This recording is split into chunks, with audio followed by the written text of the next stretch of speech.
All praises to the Most High Yahweh, Ba'ashem, Yahweh Shai, double honors to the elders and apostles of James who are well. Shalom to the hopeful elect. I hope this video is edifying. I just wanted to bring up some worldly terms that people of the world use and kind of filter it through the scriptures just to show how contrary the spirit of this world is to Yahweh Ba'ashem, Yahweh Shai. You got this first day in here, which is sticks and stones may break my bones, but words can never hurt me. And sometimes it's like you feel like you'd rather be hit than have to deal with like the scourge of the tongue, because words can hurt you. They may not even hurt you directly. I mean, somebody can lie on you, and because of them lying on you, something bad can happen to you. So words can hurt you, just not in a way that people in the world see. But the scriptures, they say otherwise. This is Proverbs 25:15. By long forbearing is a prince persuaded, and a soft tongue breaketh the bone. So you speaking a word to somebody can hurt them. And it says the word of the Lord. Let's get that scripture. I don't want to butcher it. The Lord cuts asunder even to the bone and marrow.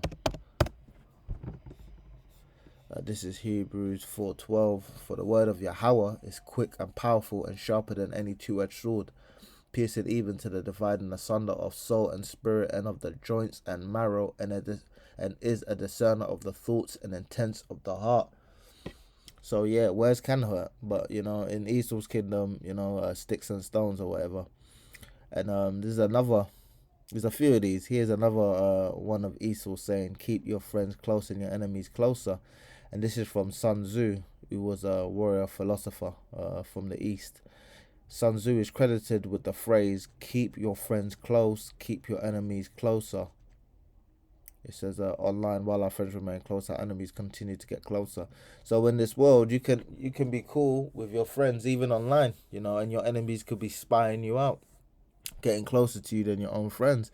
And this is really the spirit of Esau Edom, because he's cool with his own people, but he has many trains, and he's in all these people's lands, and he's trying to be friendly with everybody. So that's really the spirit of Esau right there, because I know a lot of them do study Sun Tzu and all these Asian or Oriental philosophers, for war tactics, just like they studied the Hamites and the Hebrews. This is Ecclesiastes 9:13 in context to keep your friends close and your enemies closer. So that's a fly. Keep thee far from the man that have power to kill, so shalt thou not doubt the fear of death. And if thou come unto him, make no fault, lest he take away thy life presently. Remember that thou goest in the midst of snares, and that thou walkest upon the battlements of the cities. So the scriptures tell you to keep far from your enemy, but this world tells you should keep close to your enemy.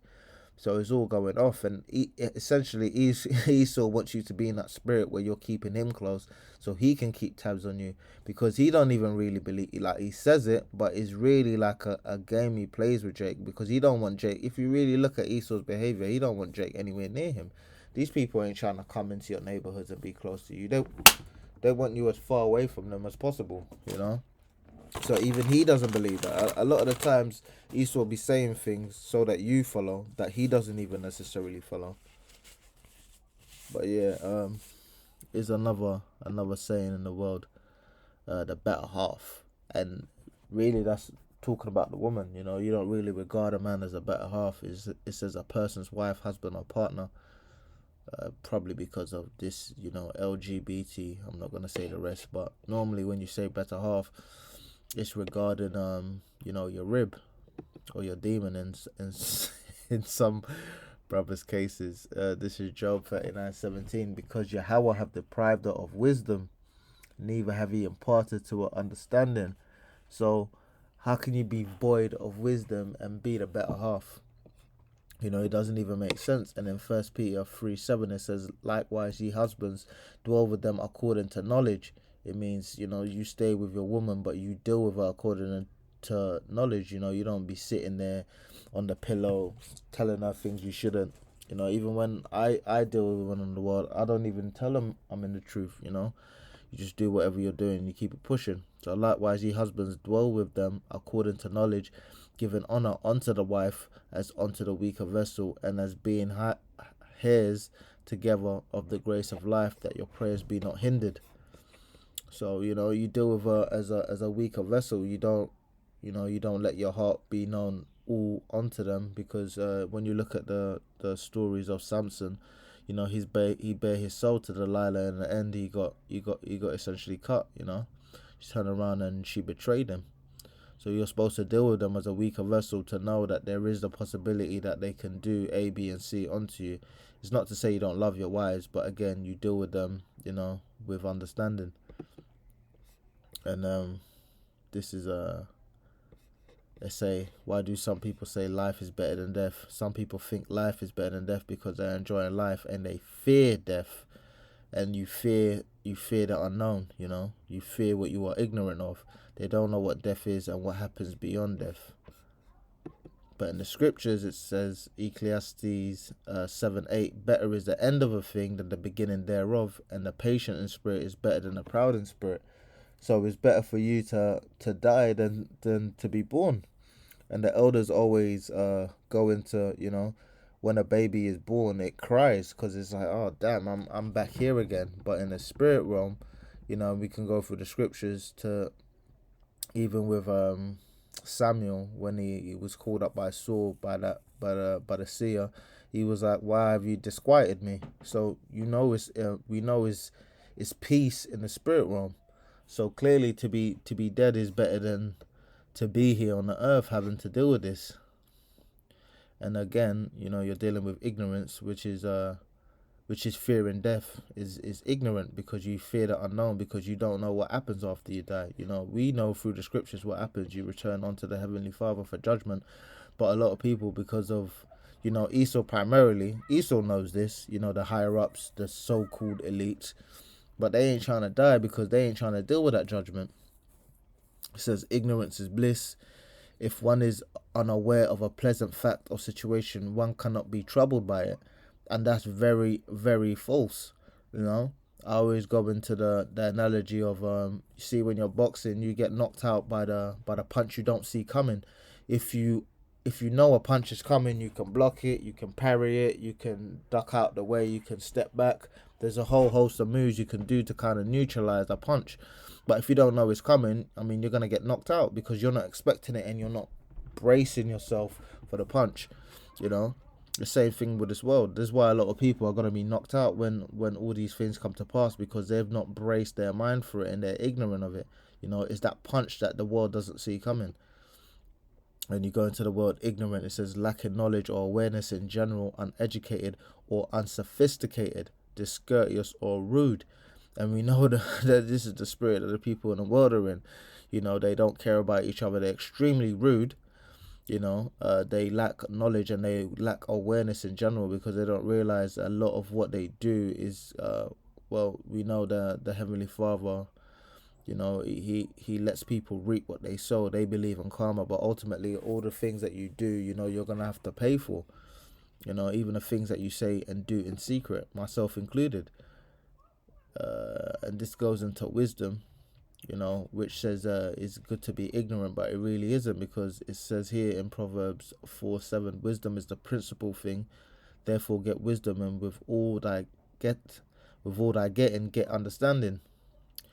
It says here in this chapter, get wisdom, get understanding. Do not forget my words or swear from them. Do not forsake wisdom, and she will protect you. Love her, and she will watch over you. Wisdom is supreme. Therefore get wisdom, though it costs you all you have. Get understanding. And get coming into this word and battling through and trying to do the work, it's going to cost you some degree. It's going to cost you time. It's going to cost you loved ones, friends, because if people know you're in the word and you're doing A, B, and C, sometimes they get a bit apprehensive about dealing with you. You may come uncomfortable in the spirit, but it's all a sacrifice. You don't get something without giving something up. You go to the store, you buy something, you give them your money, and you get something in return. So everything is a balance, really. You give something and you get something in return, and the Lord is a righteous balance. Job 5:25. Though thou shalt be hid from the scourge of the tongue, neither shalt thou be afraid of destruction when it comes. And this goes into wisdom and being ignorant. So, like we know destruction is coming, but we're not afraid of it. In fact, a lot of brothers are hasting in the day because you're trying to get out of here, man. I'm not trying to be here next year, man. I ain't trying to be here in 2 years from now. I'm not trying to raise kids here. I ain't trying to get a mortgage. I ain't trying to get a car note. Who's this? It says Bobby McFerrin. Don't worry, be happy, which is pretty much in the spirit of being ignorant. Don't worry about anything. Just be lackadaisical. Be in a house of mirth. And this is Psalms 51:17. The sacrifices of Yahweh are a broken spirit, a broken and a contrite heart, O Yahweh, thou wilt not despise. Let's get the word for contrite.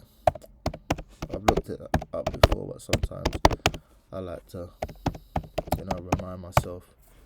And contrite, feeling or expressing remorse at the recognition that one has done wrong, and that's the spirit you're supposed to be in, because you ain't right in the spirit. Not to say that, but brothers have done wrong.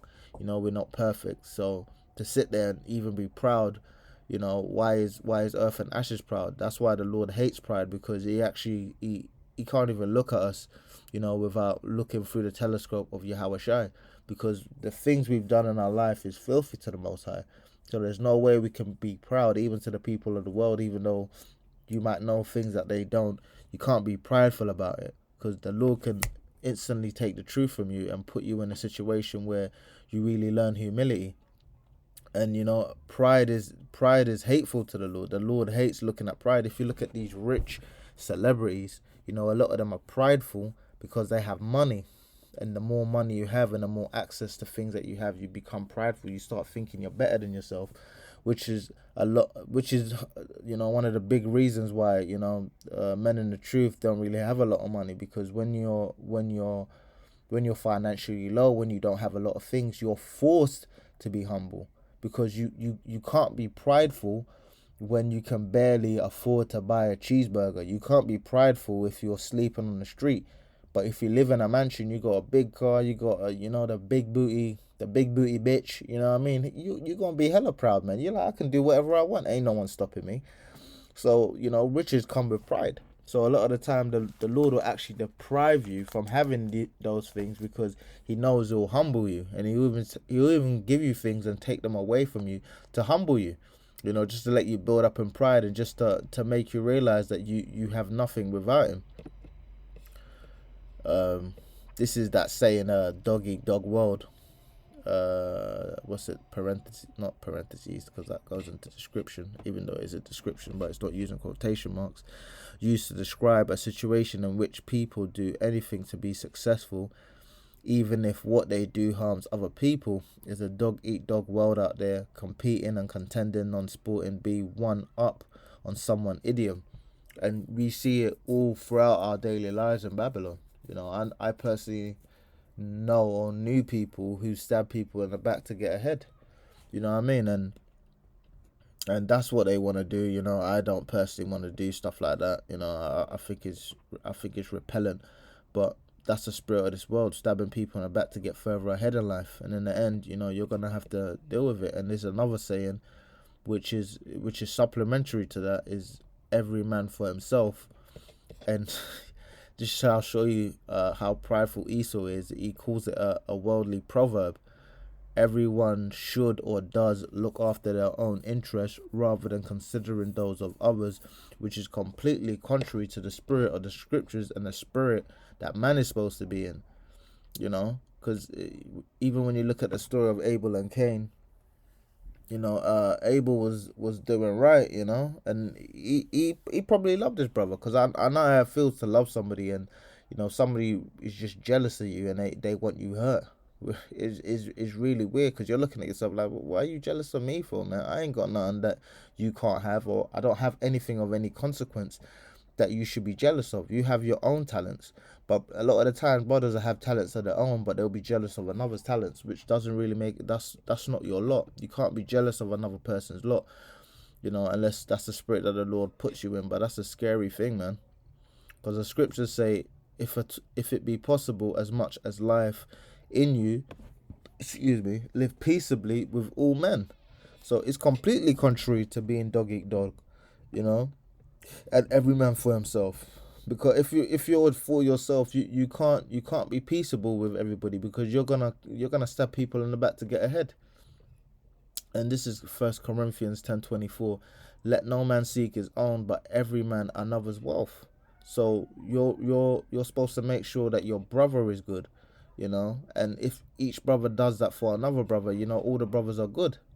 Like when you're in a relationship, if she cares about you and you care about her, you're both gonna be good, man. If you care about each other, it's not gonna work, man. That's a very sandy and shaky foundation to build relationships on, which is another reason why this world can't continue the way it is, and another reason why the love of many shall wax cold, because no one can really trust each other, because people operate by these worldly proverbs that Esau calls it. This is the operation, what's that word? I don't want to butcher that.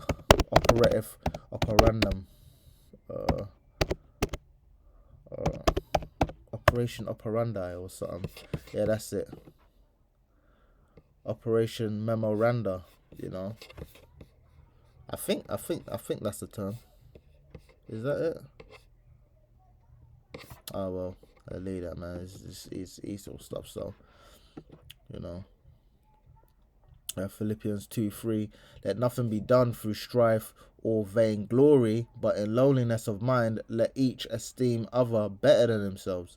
So you're not supposed to be dog eat dog and every man for himself. You're not supposed to do these things because you doing all of that. You're getting that for corruptible riches. Because you're not gonna stab somebody in the back for no reason. You're gonna do it to get his girl, to get money, to get a better job, a better position in your job. So all of these things, you're doing it for vainglory. It's not really for anything higher. So it's pointless. You're just doing all these things to damn yourself. And the ultimate spirit we're supposed to be in is to love our brothers. The scriptures talk about loving your neighbor as yourself, and this is John 15:13. Greater love have no man than this, than a man laid down his life for his friends. And this is what Yahushua did. That's the ultimate act of love, of selflessness, and it's the complete contrary to every man for himself and the dog eat dog world. These are worldly things that we hear so often that we you start, it's like it's in your head, and people really believe this stuff. But when you come into the truth, these things kind of wash away. But you think about it, and you're still kind of aware of it, and this is how people are, which is why a lot of the times people in the world, when they know you're in the truth, they look at you like you're their enemy, or they're your enemy, because they know you're in a completely opposite spirit to them. Isaiah 24:5. The earth also is defied under the inhabitants thereof, because they have transgressed the laws and changed the ordinance, broken the everlasting covenant. The everlasting covenant of loving your neighbor, treating others as you want yourself treated, being respectful to people, being contrite, being humble. You have a spirit of pride, stabbing people in the back, being a thief, being an adulterer. People think all of this stuff is okay. You can sleep with somebody else's wife and you won't get stoned. Back in the ancient times, you slept with another man's wife, they take her and they put you in the middle of the congregation in town and they stone you. And that must have been so traumatizing. Ain't no one trying to do that.